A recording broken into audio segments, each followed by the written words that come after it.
No lo sé, Cristian, la verdad es que es una buena pregunta. Yo creo que para área uno en literatura les preguntan más sobre el, el tema uno y 2, ¿no? Que son los textos y lo de fichas bibliográficas y hemerográficas, las de redacción y de investigación más que eh, de esto de géneros literarios. Esto es más en realidad es relativamente más para área 4 porque tiene que ver bastante con lo que es historia del arte, ¿no? Que son estos cambios de que si el arte, la literatura gótica, barroca, renacentista, vanguardista, que de vanguardias ya se puede dividir muchísimo, ¿no? Pero sí, yo creo que ese tema, la verdad es que no sé qué tanto sea de área uno, es más de área 4. En literatura, lo que más les suele preguntar área 4 es esto relacionado a los géneros literarios.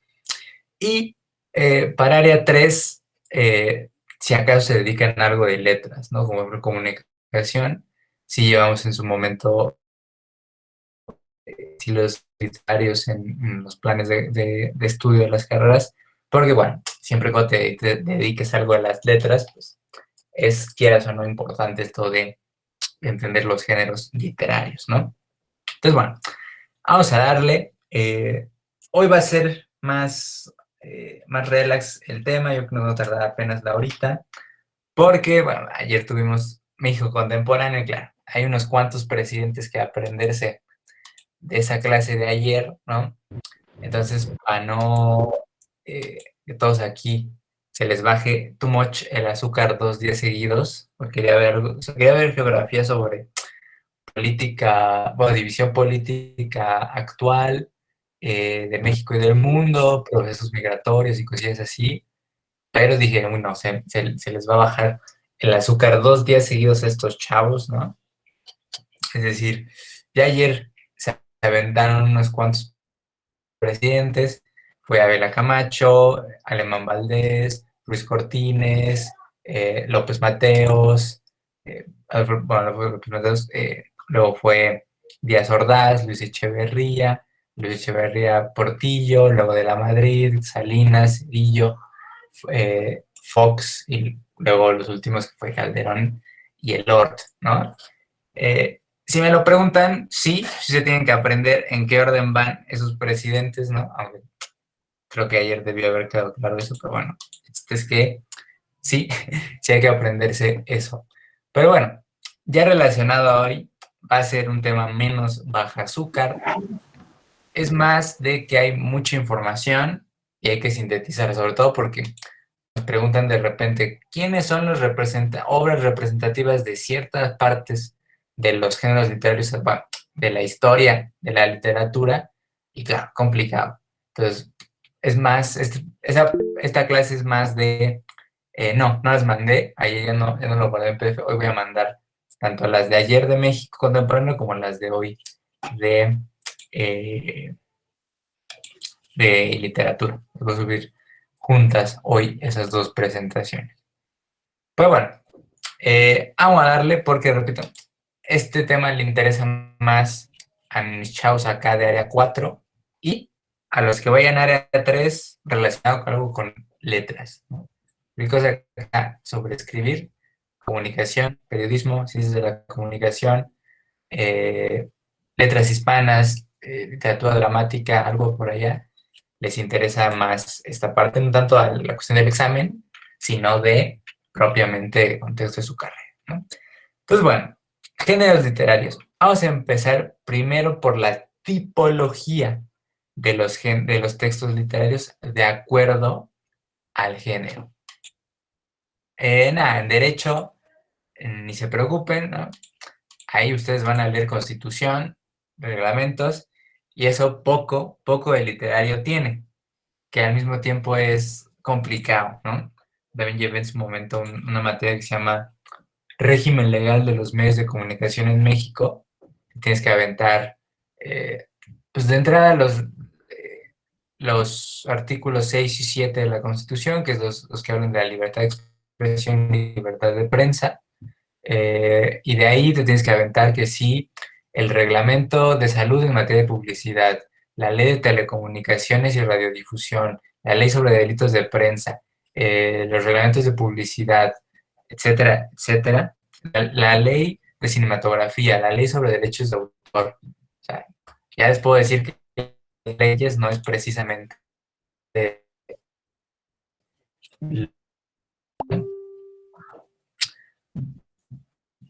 para área 2, yo creo que les contar más sobre texto, a conocer el texto periodístico, el texto dramático y el texto lírico, o sea, más el primer tema y el tercero, o sea, los tipos de texto, y el de redacción y técnicas de investigación, ¿no? Todo esto son las fichas bibliográficas, hemerográficas, la diferencia entre cita, paráfrasis, síntesis y resumen, ¿no? Y comentario. Entonces, este es poco más de, pues, por el amor al arte, ¿no? Aprenderse. Y obviamente para los chavos de área 4 y medio a la 3, de repente también suelen ser un poco ahí insidiosos con esta parte de la tipología de los textos, ¿no? Pues bueno, para tipologías de textos hay muchas, muchísimas, ¿no? Sí, si vienen, entonces F por ti, Cristian, no solo tienes que sufrir recordando fórmulas, sino también géneros literarios. Entonces, bueno, la tipología de la que hablan los textos literarios es la de acuerdo al género, ¿ok? Es decir, a qué género literario específicamente proviene. No confundir género con corriente, que son las cosas que vamos a ver. Tipologías hay muchas, repito, vamos a ver la tipología más clásica que divide al texto en o es lírico, dramático o épico. Esas tres. A día de hoy no es precisamente la tipología más popular, ¿no? Si van a una biblioteca no van a encontrar, o a una librería no van a encontrar la sección de lírico, sección de épico y sección de dramático. Encuentras que ciencia ficción, no ficción, fantasía, psicología, libros de fotografía, libros de arte, libros de texto, libros de consulta, no confundir, libro electrónico, libro digital, tampoco confundir entre esos dos, audiolibros, libros infantiles, libros de bolsillo, ¿qué más puede haber? El libro objeto, ¿no? Que es como una obra de arte convertida, un libro convertido en una obra de arte. O sea, a día de hoy la tipología de los libros es mucho más amplia, pero bueno, para fines de la guía la reducen a la más clásica y la más sencilla. Entonces, para hablar de los textos dramáticos, un poco hablamos de esto en la unidad 1, ¿no? Pues alguien me quiere echar un ojo, que no sé si fue esas clases que ya habían quedado grabados, pero el texto dramático es el que tiene diálogos, ¿ok? El texto tipo obra de teatro o guión de teatro, si lo quieren ver así, guión de teatro, incluso guión de cine, siempre y cuando haya un personaje que hable constantemente y algunos otros, depende si es monólogo, diálogo o otro tipo de estructuras dialógicas. El chiste es eso, que el texto dramático va a tener diálogos, ¿no? Yo, recapitulando por si se les había olvidado. Entonces, dentro de del texto dramático, ¿no? Viene precisamente, primero históricamente surgen primero con los griegos la tragedia y la comedia, ¿no? Había de dos, para los griegos o todo iba muy alegre, muy guau, o todo iba deprimente y horrible, ¿no? Después, por allá del renacentismo, alguien que todos conocemos que es el Shakespeare, mejor conocido por su pronunciación Shakespeare, pues metió el drama, ¿no? Entonces, claro, existen al final dentro del texto dramático, esas tres grandes corrientes, ¿no? El drama, donde el personaje principal no tiene un destino fijo, sino que puede forjar su propio final. Esto en contraposición a la tragedia, ¿no? La tragedia griega, por definición, es una historia en la que el personaje, desde un inicio, ya tiene marcado su final, que obviamente va a ser malo, ¿no? La tragedia se centra en la destrucción física, moral o psicológica del personaje principal y queda ahí, ¿no? Todo mal, ¿no? La Ilíada y la Odisea de Homero, el mito de Edipo Rey, bueno, la historia de Edipo Rey, todas esas básicamente son tragedias, ¿no? Propiamente incluso el mito homérico sobre, ay, ¿cómo se llamó? Ahí se me fue el nombre, de la titanomaquia, ¿no? La guerra entre dioses y titanes, donde al final termina la famosa profecía de Cronos con Zeus de que te destruyan tus hijos como tú me has destruido a mí. Al final esa es esa parte como de destino fijado, ¿no? Viene propiamente de la tradición griega, la tragedia. Todo va a terminar, repito, en el personaje, en su destrucción física, moral o psicológica. No precisamente se tiene que morir para que sea una tragedia. Propiamente está el caso de Edipo Rey, ¿no? Que es prácticamente una tragedia donde su destrucción viene siendo moral psicológica, ¿no? La comedia, obviamente, es más graciosa, ¿no? Todo pasa, tanto la historia se desata, se desarrolla y termina a través de momentos cómicos, graciosos, y todo muy divertido, ¿no? Repito, para los griegos, o todo iba muy bien en la comedia, o todo iba horrible en la tragedia. No había como mucha, digamos, variedad. Ya es hasta el Renacimiento que entra el drama. Shakespeare, al final, sus mayores obras no son precisamente dramas. El drama después sí se desarrolla sobre todo en la literatura inglesa, ¿no? Pero tampoco tanto, ¿no? A día de hoy, de hecho, todavía existe el melodrama, aunque ese es propiamente un género, un tipo de texto dramático aplicado al producto televisivo, ¿no? Es decir, todo ese tipo de, no sé, Rubí, Pasión de Gavilanes, no sé, la novela que ve a su mamá hoy en día en TV Azteca, más probable es que sea un melodrama. Hay, eh, el drama, un poquillo, ¿no?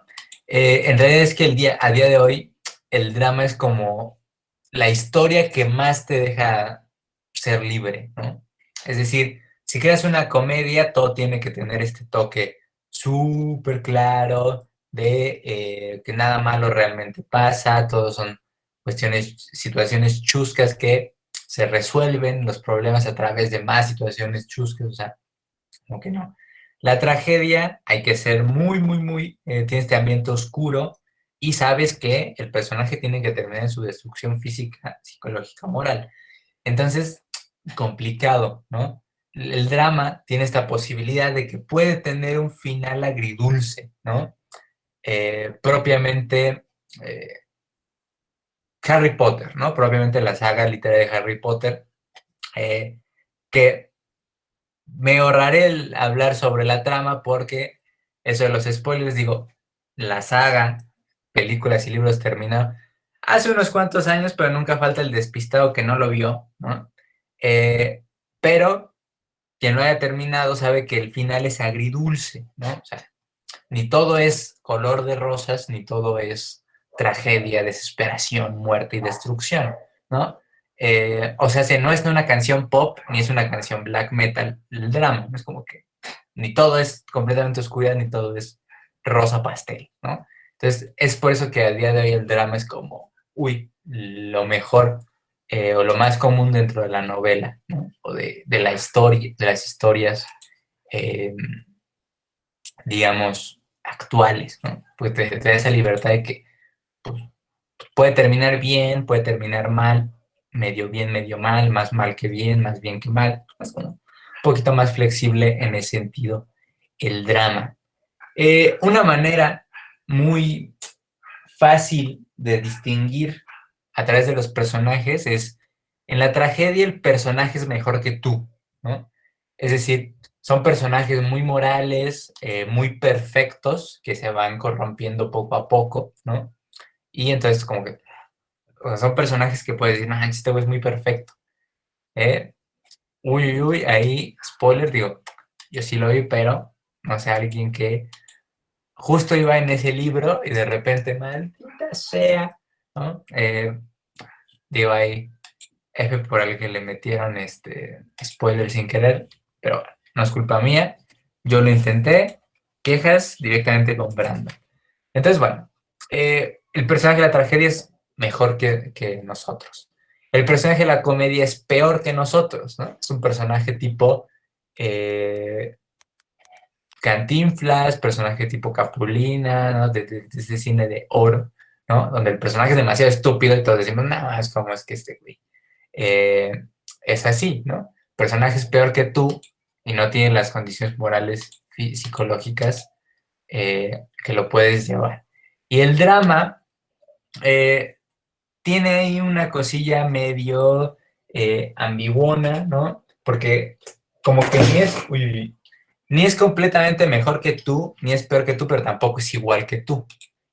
Con quien se puede identificar en el caso global es el melodrama. En el melodrama, efectivamente, el personaje es igual que tú, ¿no? Eh, pero digamos que la diferencia es que se parecen en cierta manera al lector, tanto en el drama como en el melodrama, pero en el melodrama, momento, es un personaje imposible, ¿no? Es un personaje que todo le va a ir demasiado bien, ¿no? Pero bueno, en general el drama es eso. El drama es como un personaje más real, que ni es tan perfecto ni tan imperfecto. Entonces, bueno, ahí está el género dramático, ¿no? Uy, dramática, ¿no? Dramático. Después, el épico o el texto épico. Eh, el texto épico viene también de la tradición griega, pensé que es la versión más clásica, lo que se pueden encontrar, y el cuento, bueno, el cuento, la narración épica, pues básicamente es la que cuenta algún tipo de historia, ¿no? El dramático estaba muy pensado para ser representado, el épico no precisamente, ¿no? Dentro del épico tenemos tres clásicos, aunque también está la Odisea, no, no es propiamente la Odisea el libro, sino el subgénero, por así decirlo, de la Odisea y algún que otro más hay dentro del género épico. Pero bueno, los épicos son los que están relacionados a contar una historia sobre un héroe. Siempre tiene que haber un personaje que asuma el papel del héroe, ¿no? Obviamente, repito, tiene toda su noción original en la tradición griega, ¿no?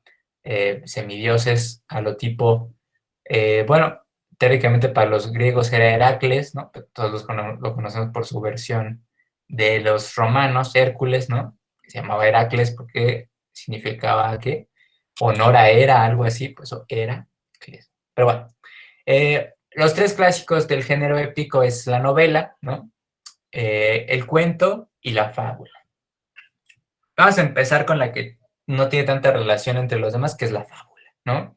La fábula es este cuento, esta narración que tiene una moraleja, ¿no? Tributo a Hera, exacto. ¿No? Entonces, la fábula es esta que tiene, ¿no? La liebre y la tortuga, ¿no? ¿Quién escuchó la maldita liebre y la tortuga? Que yo pensaba, no, no tiene sentido que la tortuga le gane, es imposible, o sea, no, no me cuentes. Pero bueno, así va la fábula, ¿no? Tiene esta moraleja de no te hagas güey, como se dijo en su momento, la liebre, ¿no? Y así cualquier fábula está hecho con tener un mensaje, una moraleja. Sobre todo lo que más caracteriza es que la moraleja tiene estos personajes eh, que no poseen un pensamiento propio, ¿no? O que son humanizaciones, es decir, probablemente, obviamente en ningún momento una liebre se va a poner a cantarle unas carreritas a una tortuga? ¿Por qué no? ¿No? Simplemente es como esta parte de un personaje que está construido para hacer una representación moral de algo y ya, ¿no? O sea, por eso se dice que no tiene acción o voluntad propia. Estás para hacer el que significa o representa esa alegoría de X o Y, digamos, valor moral, ¿no? Porque al final, repito, en la fábula buscamos la moraleja. Después el cuento y la novela. En general, es como que tienen los mismos elementos, pero en contrario. O sea, el cuento es un relato corto, mientras la novela es un relato largo. El cuento cuenta con pocos personajes y uno o muy poquitos problemas a resolver, ¿no? Es decir, Caperucita Roja nada más tiene que llevar pan a la abuela y tiene que llevar el pan a la abuela y hasta ahí. No hay problema mayor tarea a resolver. En cambio, una novela, por ejemplo, que les gusta, Fahrenheit 451. Bueno, ahí el problema no nada más es salvar libros, tiene que ver con cuestiones políticas, con el matrimonio del personaje, con los personajes que se van metiendo. Entonces, hay más personajes, muchos personajes y más problemas a resolver durante el no, porque claro, el cuento, que se puede entender un cuento como La noche boca arriba de Cortázar, pues tiene 12 páginas. Claro, Fahrenheit 451 tiene que 300, no, 300 que estoy diciendo, unas 116 en PDF, ¿no? O sea, entonces es obvio que la longitud del texto, pues tiene que meter más personajes, tiene que meter más problemas. Ya ni se diga si es una saga, como por ejemplo Harry Potter y sus 7 libros, cada libro anda como en 9 horas de audiolibro, ¿no? Entonces es una cosa un poco ahí, pues, mucho más extensa. Entonces, eso, más extensa, por lo tanto, más personajes, más problemas a resolver. El cuento más corto, menos personajes y menos problemas a resolver. Lo segundo es que el cuento suele tener, eh, uf, uf, uf, uf. Pues fíjate que lo he visto sobre todo en cuento, ¿no? Más en el formato cuento. No sé si exista propiamente alguna novela. Me dejaste con la duda. Vamos a buscar Los Tres Mosqueteros. Mira, es una novela. Busqué Los Tres Mosqueperros. ¿Qué pasó ahí? Los Tres Mosqueteros es una novela de Alexandre Dumas, ¿no? Pues probablemente ha sido adaptada a cuento, pero la original, al parecer, es una novela de Alexandre Dumas. Eh, realmente es como un poquito complicado mezclar entre cuento y, eh, y novela, porque tipológicamente tienen cosas muy distintas. No, Don Quijote es señor novela. Allan Poe, por ejemplo, Asesinatos en la calle Morgue, es un clásico ejemplo de cuento, ¿no? Más corto, más condensado. Don Quijote es una cosa así, que obviamente mucho más extenso, novela, ¿no? Dato curioso, de las 10,000 palabras que me parece que existen en el español, Don Quijote anda usando 9,000 y cachito. O sea, el Quijote es probablemente eh, la, eh, la obra literaria que más vocabulario del español tiene,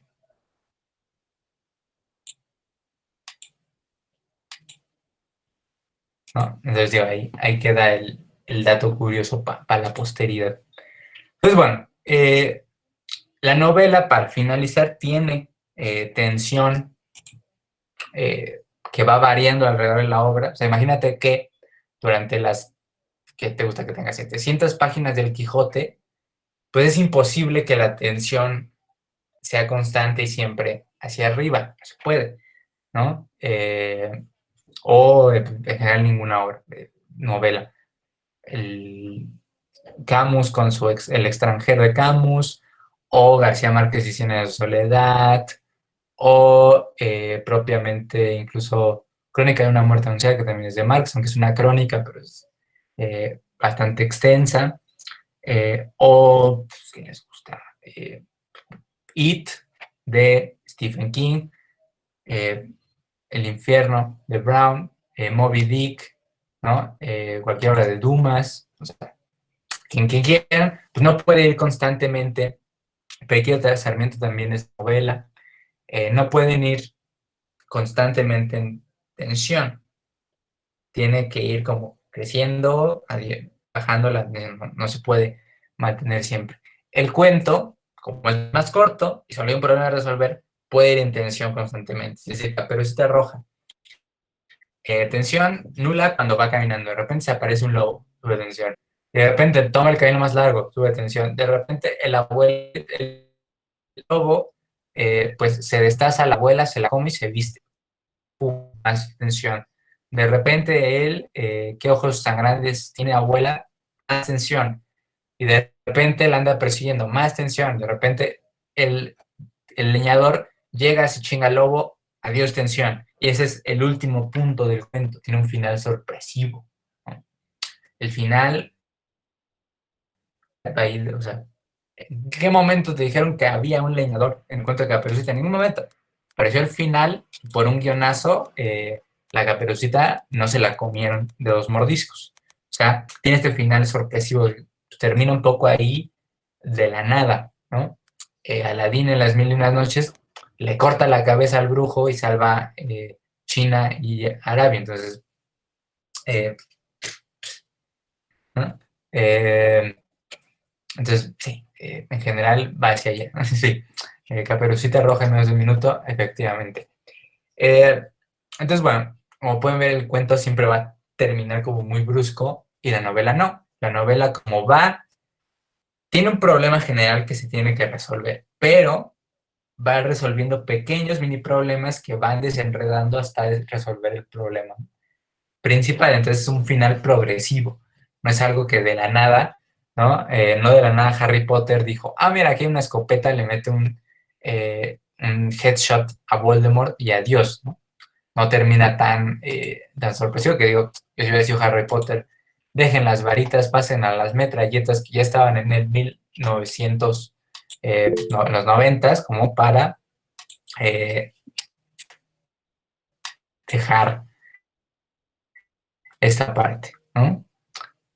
Como para Chocolate también es una novela, ¿no? Probablemente la mayoría vio la película, y no faltará quien venga a decir, el libro es mejor. Bueno, eso del libro es mejor es debatible, ¿no? Pero bueno, ahí está el género épico, ¿no? Con personajes más de historias, ¿ok? Y bueno, al final está el lírico, que el texto lírico es de dos, o poemas o canciones, no hay de otras, ¿ok? ¿Por qué? Porque el texto lírico tiene que tener esta condición de verso, no es prosa como lo podría hacer eh, tanto el drama como el épico, pues son normalmente hechos en prosa, eh, pero el lírico tiene la condición de ser en verso, ¿no? Que para fácil, en prosa es como escribimos cualquiera de nosotros. O sea, cualquier texto escrito normal está en prosa y ya, tipo poema, eso es verso, ¿no? Esos versos tienen que tener métrica, ritmo y rima, ¿no? Entonces, por eso, o hay de dos, o poemas o canciones, ¿no? Ya sabemos que el texto lírico es donde el autor expresa su mundo interno y sus emociones y ulala, y el problema no es problema, ¿no? Dijera Arjona, que prácticamente, bueno, aunque no lo queramos admitir, eso es lírico, que no sea una lírica de mucha calidad, bueno, eso ya es otra cosa, pero no podemos negar que efectivamente eso tiene algo de lírico, ¿no? Entonces, bueno, en general es eso. canciones o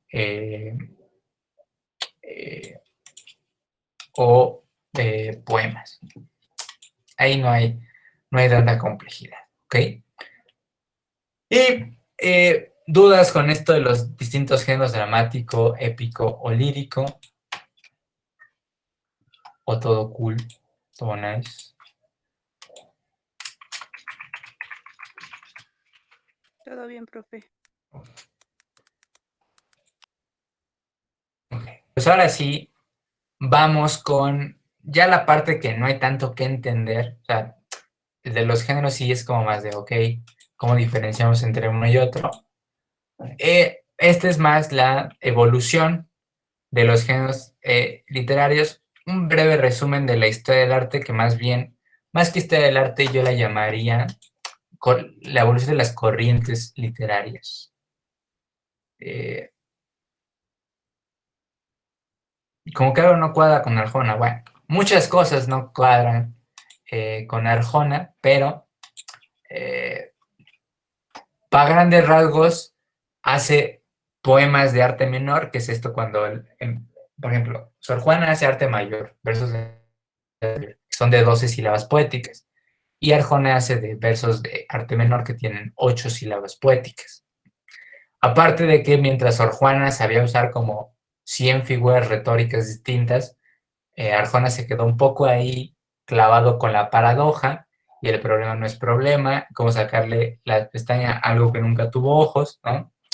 Entonces, bueno, se quedó un poco ahí atascado con la paradoja, es una de las figuras literarias, y pues, bueno, ¿qué podemos decir?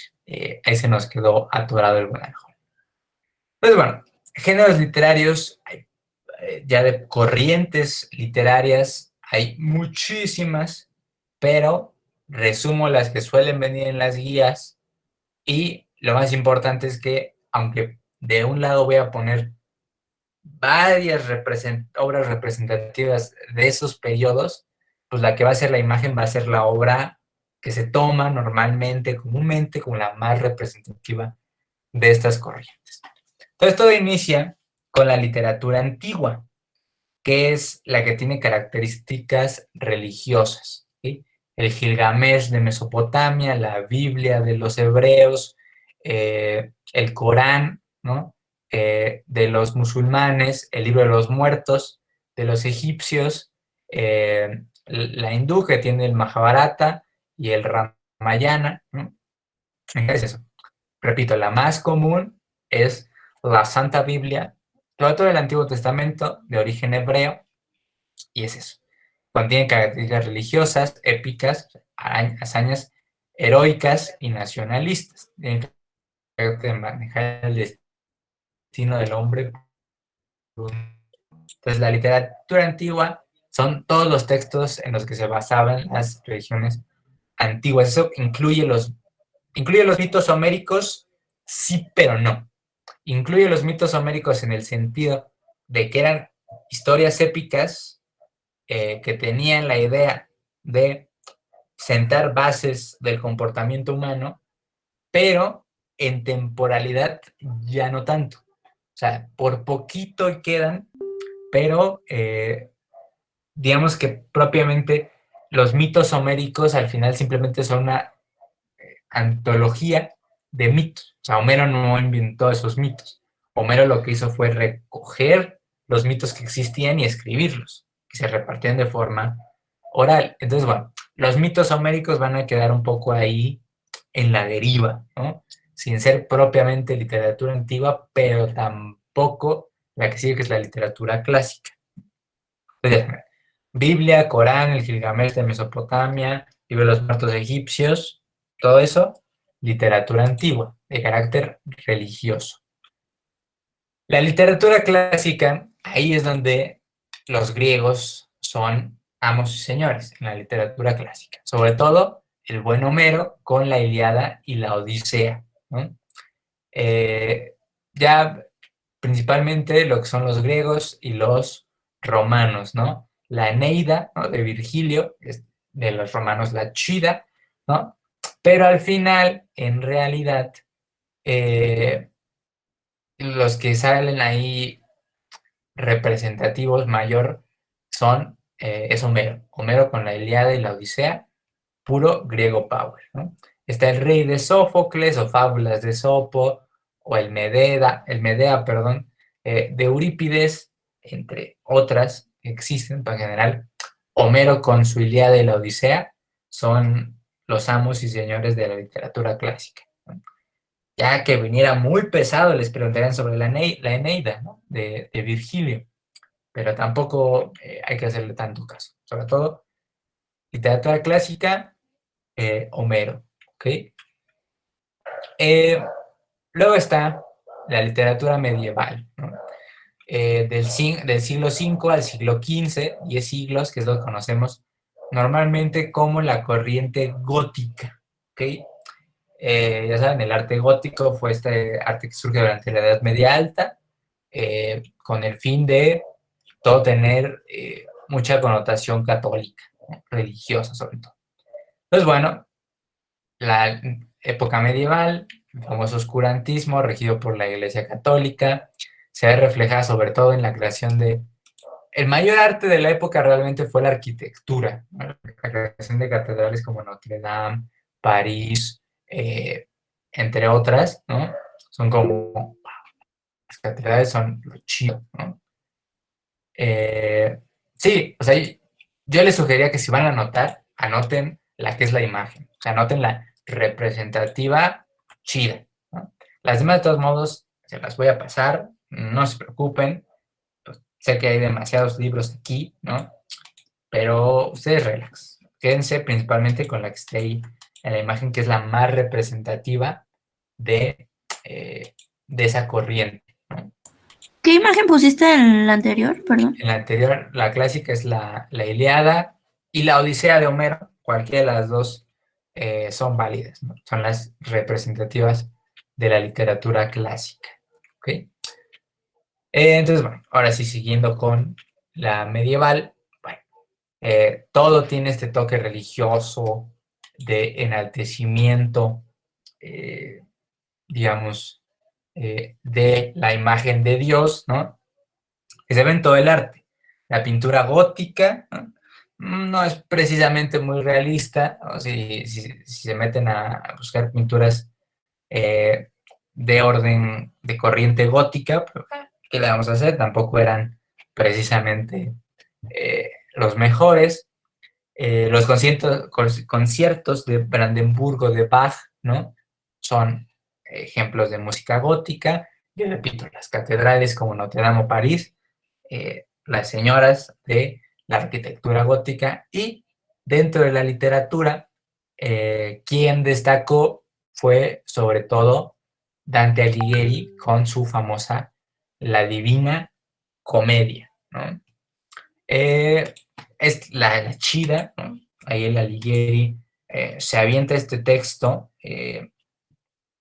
pues un poco complicado, no lo vamos a negar, que me dejaron leer en secundaria, no entendí un carajo, entonces ahí pues, queda, ¿no? La Divina Comedia como el representante mayor de la literatura medieval. Están los cantares del Roldán o en los Caballeros del Rey Arturo, y en Italia, pues, la Divina Comedia, ¿no? La que queda ahí. Sí, entonces está un poquito ahí raro, ¿no? Eh, Además, porque mete esta parte de el cielo, el infierno y el limbo, porque va a ser hasta finales de la Edad Media que la Iglesia Católica se invente el purgatorio y empieza la reforma protestante y los principios de Lutero de la sola escritura. Entonces, claro, aquí como que queda ahí un poco raro eso de el limbo, ¿no? Además es un poquito complicadona, ¿no? Pensé ahí un poco inocentemente que si estudiaba italiano y la leía en italiano iba a tener sentido. No se los recomiendo, no tiene más sentido y nada más van a aprender a decir buongiorno principe. Entonces, mejor estudien otra cosa que no sea precisamente italiano. Entonces, bueno, En Inglaterra surgió Beowulf, ¿no? Que fue una historia más hacia cuentos, que al final creo que tiene una película, ¿no? Creo que una película, no sé si es animado o live action, pero de Beowulf no tiene mucho que ver, pero bueno, ahí se queda. Todos los cuentos de Arturo y Merlín, ¿no? Son de la época. Incluso Utopía de Tomás Moro, que si la han leído, es una reflexión interesante, cuanto menos, de los sistemas políticos de la época, ¿no? En literatura antigua puse la Biblia de la literatura hebrea, el Antiguo Testamento. Entonces, bueno, ahí está Utopía de Tomás Moro. Repito, si van hacia ciencia política, gran libro para leer. En España hubo un grande que fue el poema de Mio Cid. Otro poema que me dejaron leer en secundaria y que tampoco entendí. Afortunadamente no hay que estudiar ningún otro idioma para leer el original, pero bueno, complicado lo suyo, ¿no? Tiene toda esta parte de mucha alegoría religiosa, ¿sí? Teatro medieval. Y al final ahí quedan algunos otros, como La Celestina, ¿no? De Fernando, que es la otra, como wow, ¿no? Pero nadie le va a ganar en representatividad de esta época a la Divina Comedia, ¿no? Luego tenemos, después de que termine la Edad Media, la literatura renacentista, que aquí va a ser Shakespeare. La que quieran de Shakespeare va a ser el amo y señor del renacentismo. Romeo y Julieta, Hamlet o Macbeth. Yo soy más fan de Macbeth, la verdad, no les voy a mentir. Hamlet se me hizo muy toparte con un mi rey que te dice, eres arte, amiga, ¿no? O sea, Hamlet es muy de, pero ¿qué es el sueño si no? Y empieza a sacarse algunos diálogos que dices, párale de mamador, Hamlet, pero bueno, ahí queda, ¿no? Que Shakespeare, amo y señor del renacentismo, representante exacto o más común de la literatura inglesa. Si lo comparas con el resto de literatos que nacen en Inglaterra, poco tiene de su estilo algo en relación con Shakespeare. Ya lo decía, ¿cómo se llama? Este que escribió el ensayo sobre el libro, ahorita les digo. José Luis Borges, me acuerdo antes de abrirlo. José Luis Borges decía que en un ensayo que se llama El Libro, que al parecer todos eligen de representante al menos de lo que es decir, el representante de la literatura inglesa, Shakespeare, es probablemente el escritor menos de estilo inglés de lo que te puedes encontrar como el propio Bram Stoker, que viene de escocés, pero bueno, se asemeja un poco al estilo, ¿no? Si leyeron Drácula y leyeron Hamlet, poco tienen de común. De hecho, la literatura inglesa va a ir más hacia el estilo de Stoker que al de Shakespeare, ¿no? Pero bueno, Shakespeare va a ser el amo y señor de la literatura renacentista, ¿no? Sobre todo, muy curioso porque el renacentismo es más de Florencia en Italia, pero al menos en el sentido de la literatura y del teatro, quien gana es en Inglaterra el buen Shakespeare, ¿no? Pues bueno, están algunas otras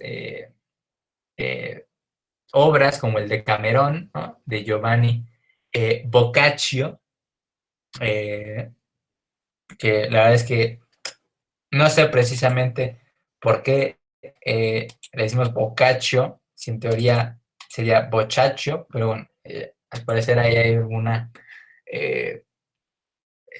excepción a las normas de pronunciación del italiano, pero bueno, Giovanni Boccaccio, el Decamerón. ¿Qué otra puede ser importante? Bueno, también está Otelo de Shakespeare, se me olvidaba, El Señor de la Noche,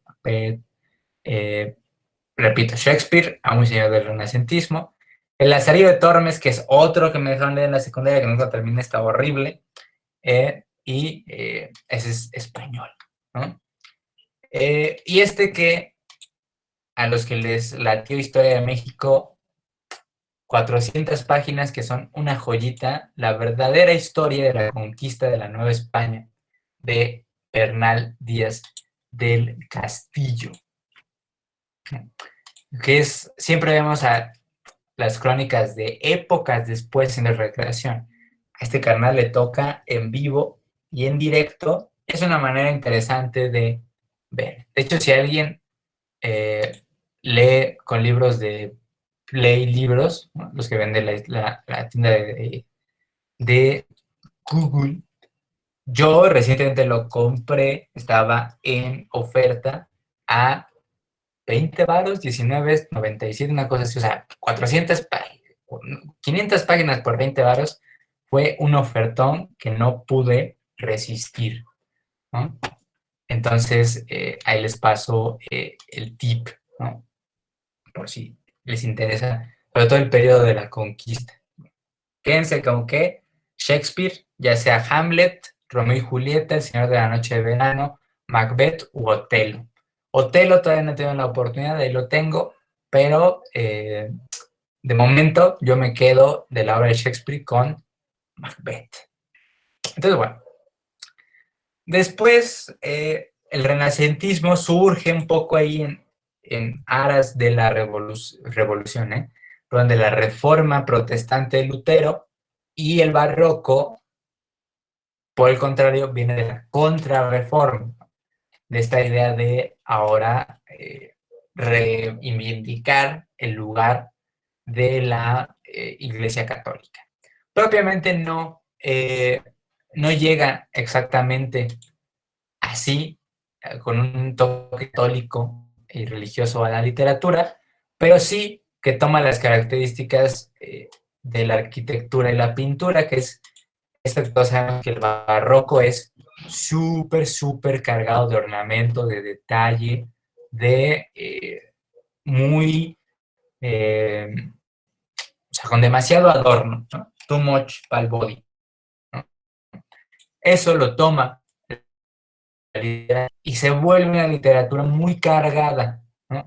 Una literatura de mucho lenguaje figurado, muchas metáforas, simil, muchas figuras retóricas, mucho tropo, incluso mucho lenguaje, llamémoslo por así, refinado. O sea, muy lenguaje que suena a uy, qué gran vocabulario, ¿no? De esto que cada dos palabras tienes que detener al diccionario porque le meten mucha verborrea, mucha palabra elevada, ¿no? Es lo que caracteriza la literatura barroca. Quien sale ganador de esta época es el español Miguel de Cervantes Saavedra con Don Quijote de la Mancha, ¿no? Ya les decía que, o sea, para que se den, ¿por qué usaba las 9,000 y tantas de las 10,000 palabras que hay en el español? Bueno, porque viene de esta época donde todo es exagerar el lenguaje figurado, muy elevado, con palabras muy poco conocidas, ¿no? O sea, piensen, ahí da el dato relacionado al vocabulario. Una persona normal de a pie en México usa alrededor de 2,000 palabras del español. Un académico con algún grado de un posgrado, maestría, doctorado, usa unas 3,000 en el vocabulario normal. Entonces, este carnal es como tener triple doctorado, ¿no? Lo que es el Quijote. Es complicado de leer, ¿no? Si les interesa, el nombre completo es el ingenioso Hidalgo Don Quijote de la Mancha, ¿no? De Miguel Cervantes Saavedra. También tuvo La Galatea el licenciado Videra, ¿no? Pero pues obviamente el Quijote, ¿no? El ingenioso Hidalgo Don Quijote es el que se lleva sin duda esta cuestión.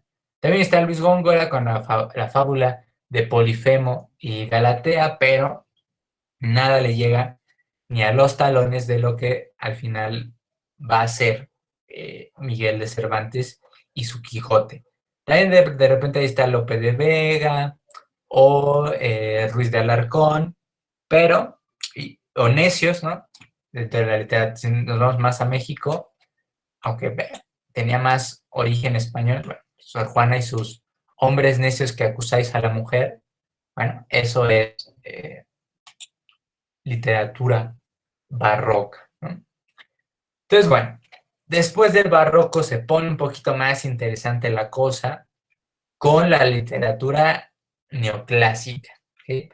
La literatura neoclásica básicamente fue retomar las cuestiones de la literatura, bueno, el estilo de los griegos en la literatura clásica y traerlos al mundo de ese entonces, ¿no? Pues se llama neoclasicismo. Del siglo XVIII, sobre todo en Francia, con el estallido. A ver, en el siglo XVIII, ¿qué movimiento estalló? A ver, si pusieran atención en Historia Universal, siglo XVIII, ¿cómo conocemos el siglo XVIII?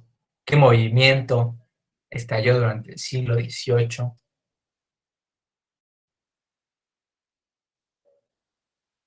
¿Quién nada más? ¿Quién nada más? Revolución Industrial. Sí, en parte, pero más bien va a ser hacia el 19, Renacimiento. No, ese es del 16. La Ilustración, viene ahí el buen Jairo. Efectivamente, el siglo XVIII, el siglo de las luces, ¿no?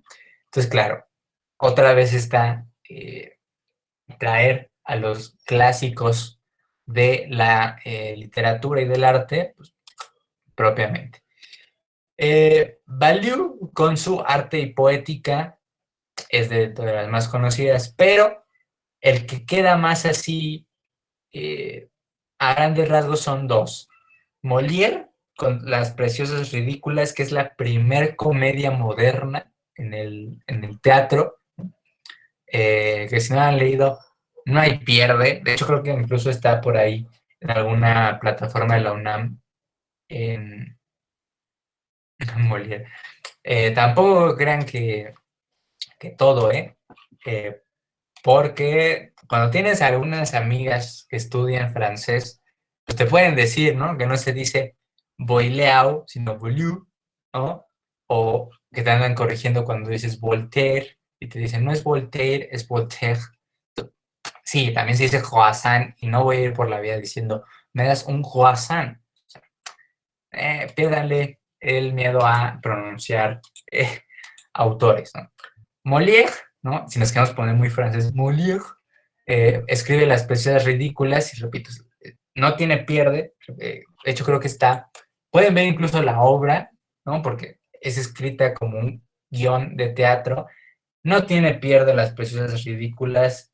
Tal vez no es propiamente lo que hoy consideraríamos comedia, pero la comedia es subjetiva, entonces igual yo no me reí tan, uy, wow, como si estuviera viendo, pues yo qué sé, algún show de stand-up, pero igual a alguno le hace gracia, ¿no? Los chistes que podían hacer en el siglo XVIII.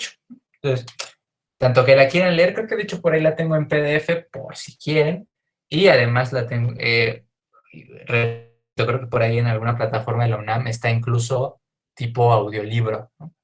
Y doblada y le ponen el acento francés al mamón de ahí, entonces, está chida.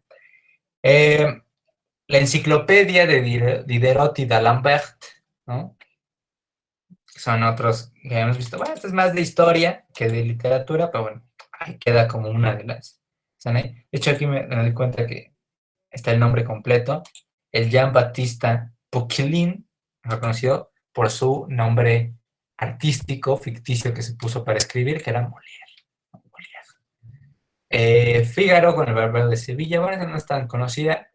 La otra probablemente que puede ser conocida son los viajes de Gulliver, de Jonathan Swift, ¿no?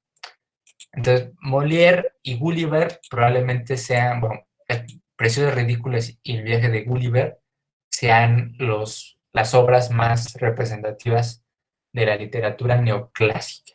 ¿Okay? Luego tenemos la literatura romántica, el romanticismo, Beethoven, ¿no? Si les late ahí la música dentro de mal llamada normalmente música clásica, propiamente Chopin y Beethoven pertenecen al romanticismo y alguna que otra pintura. El romanticismo es una buena época para el arte. El rey, amo y señor de la literatura romántica, que no va a ser la escritura de Crepúsculo, no es ese romance romántica, simplemente porque se centraba en destacar las emociones de los personajes, ¿no? Por eso es romántica, no por el contenido. ¿Cuál puede ser interesante? Bueno, Edgar Allan Poe, El Cuervo, o Asesinatos en la calle Morgue, y algún que otro. De hecho, hay una canción, ¿cómo se llama? Es de Iron Maiden, que justo es Asesinatos en la calle Morgue, que es como un resumen del cuento. Está chida. Cradle of Filth tiene A Gothic Romance, Red Roses for the Devil's Whore, que es un cuento de Poe, que ahorita no recuerdo el nombre del cuento, pero es sobre un tipo que se le muere la chica que le gusta y anda ahí pues en pena el pobre personaje, ¿no? Entonces, bueno, Poe, dentro de los más conocidos, también está La Dama de las Camelias, de Dumas hijo, ¿no? Y de Dumas padre está El Conde de Montecristo, que de hecho también lo vi recientemente en rebaja en Playbooks, probablemente lo compre. Está bastante bueno, cualquiera de los esos tres que quieran leer, La Dama de las Camelias, Poe o El Conde de Montecristo, está bastante chido. Víctor Hugo, que tiene Nuestras Señoras de París, Los Miserables, que aquí me di cuenta que no los puse separados. En Inglaterra, Mary Shelley, ¿no?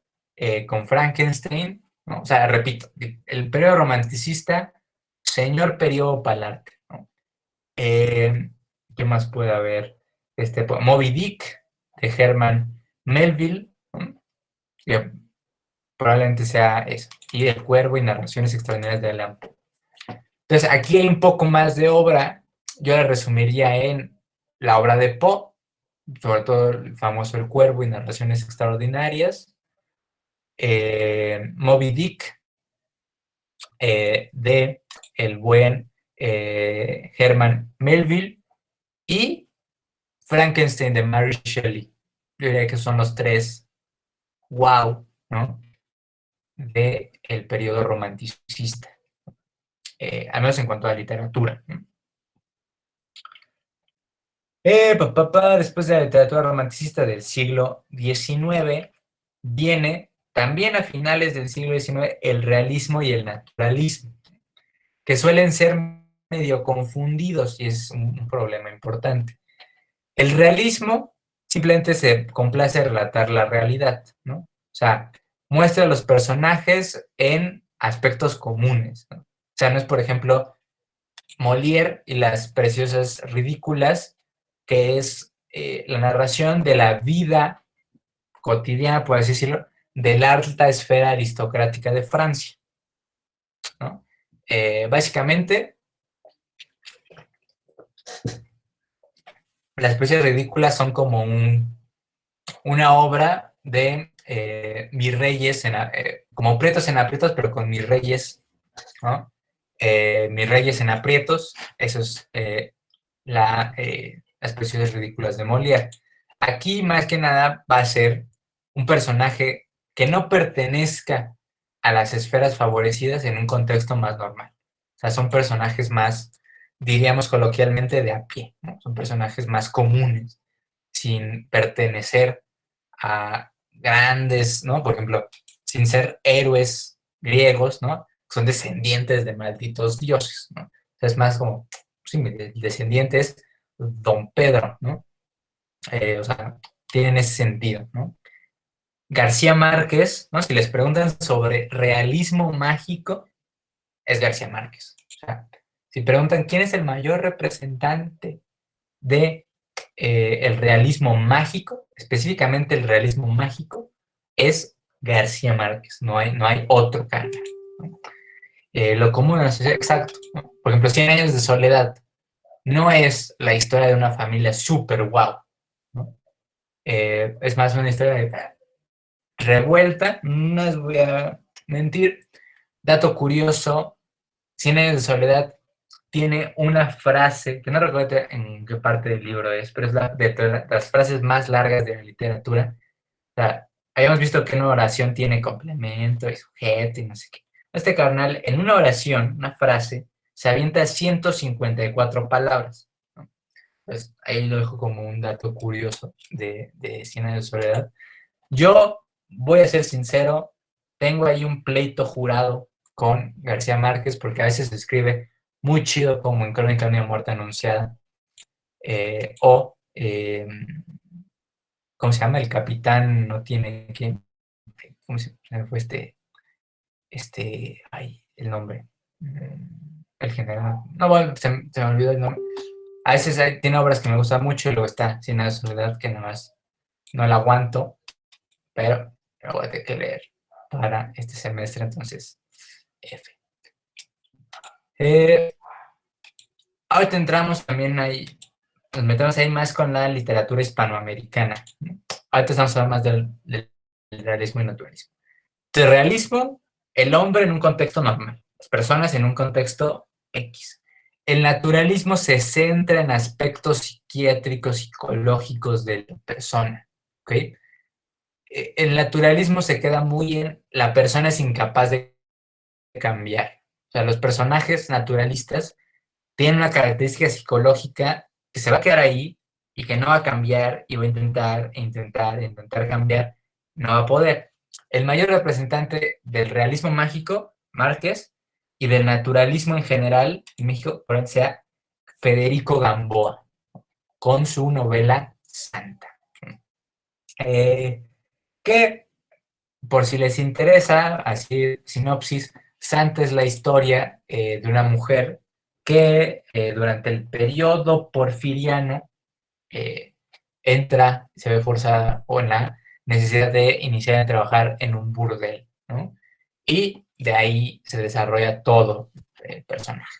Repito, los personajes naturalistas van a tener una característica psicológica que por más que quieran, conductual, ¿no? Incluso, que por más que quieran cambiar, siempre van a caer en lo mismo, ¿no? Por eso a veces la literatura naturalista puede ser un poco cansina y pesada respecto a los personajes. Del naturalismo, Federico Gamboa. Y aquí al ladito voy a poner esta anotación que les decía, que si el examen les llega a preguntar específicamente por realismo mágico,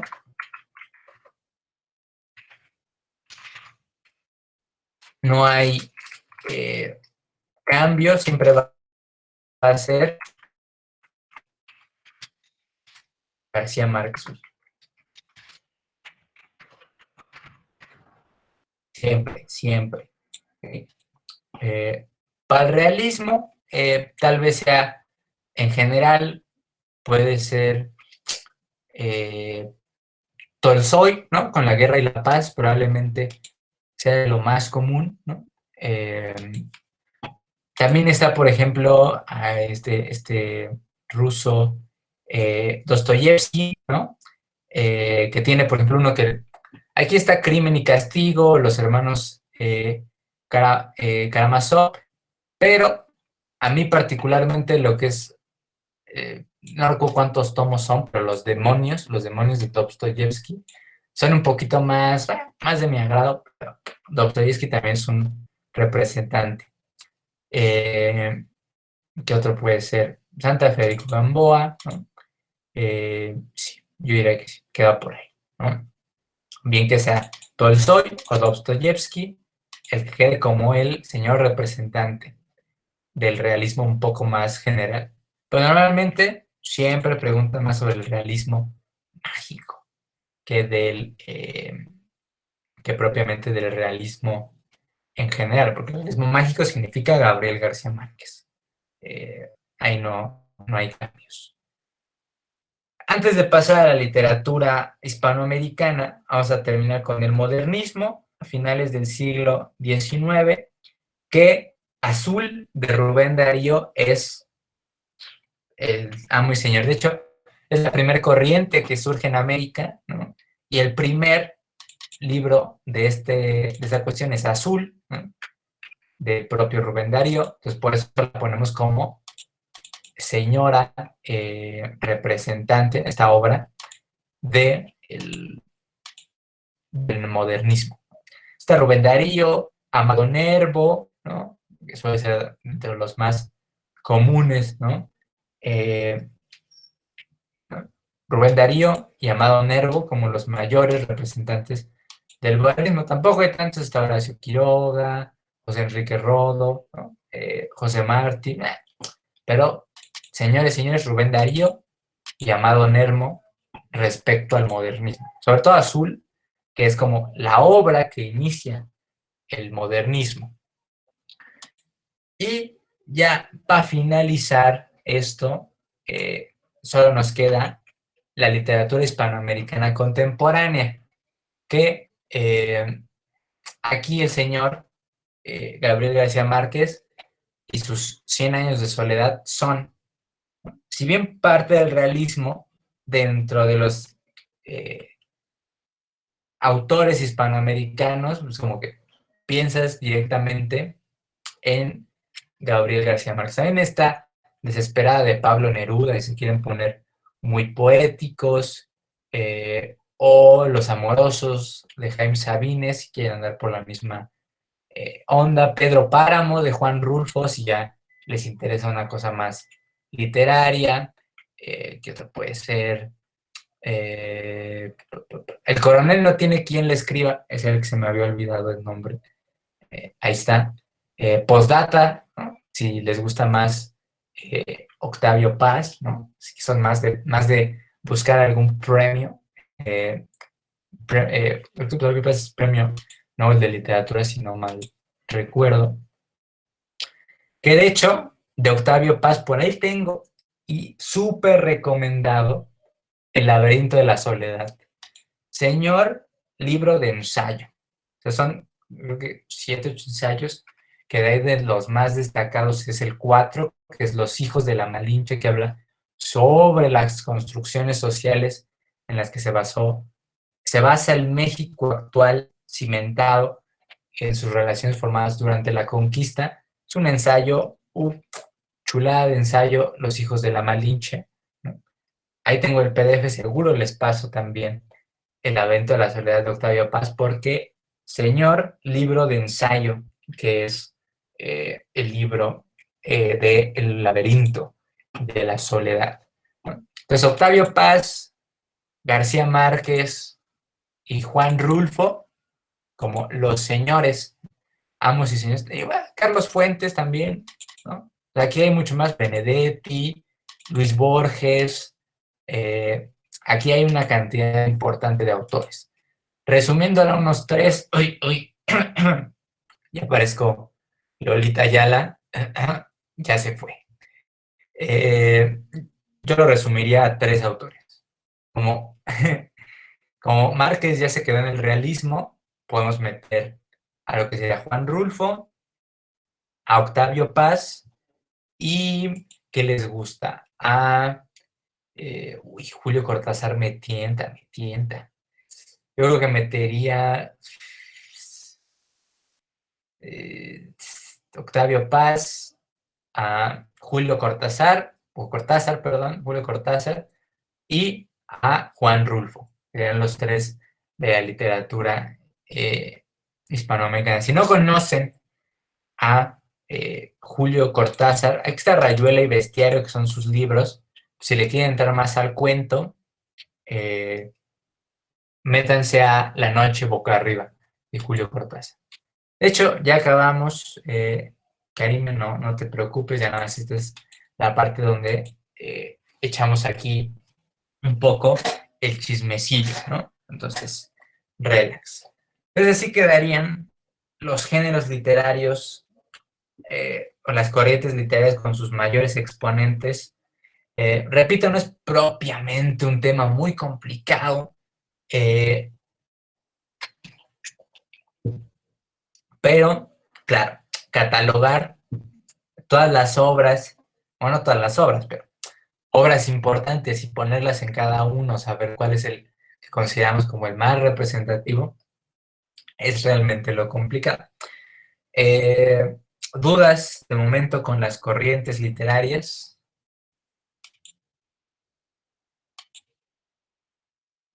¿O con todo lo que vimos en general hoy? No, ok. Pues bueno, ya que todo parece haber quedado ok, pues con esto quedaría por fin finiquitado el tema de, bueno, la materia de literatura, y en su momento vimos los textos, en algún momento vimos lo que fue, perdón, las técnicas de redacción y de redacción y de investigación de campo, sí, ahí quedaría todo eso. Entonces, literatura ya quedó por fin completada, ¿no? Respect Plus, y bueno, ya hoy les pasaré las diapositivas de México contemporáneo y de géneros literarios juntas.